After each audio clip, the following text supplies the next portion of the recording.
Jesus was in the world, and the world was through him. Everything made, every breath taken, but the world, it didn't even recognize him. It didn't blink, it didn't pause. They just passed by the carpenter with creation in his hands. He came to his very own people, the ones he raised up out of the dust, but they didn't want him. They turned their backs, they crossed their arms, they closed their hearts, saying, "You're not what we were expecting."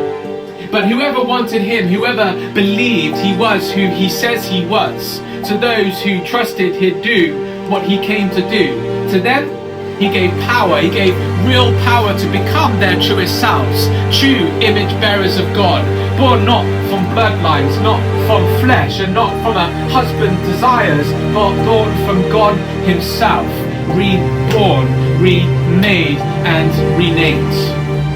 And listen, no one has ever climbed up to God's presence except the one who came down from it, the Son of Man.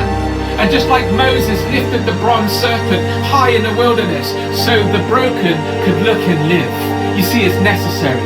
It's necessary for the Son of Man to be lifted up onto a cross, so that anyone who looks up, heart wide, full of trust, will gain not just existence, but life, a real life and an eternal life. And now this is how much God loved the world, that he gave his one and only Son, his one of a kind Son, and his no equal Son, his never to be repeated Son. And why? So that nobody has to be destroyed. No one has to stay lost. And by believing in him, you can have a whole life, an everlasting life, a life that is healed, a life that is held, a life that is finally home. You see, he didn't come down to wag fingers. He didn't come down to shout. He didn't come to shame. He didn't come to spotlight how dark that we have gotten, but he came to help. He came to put the world right again, to realign that what we have broken, to come and rescue us and not to accuse.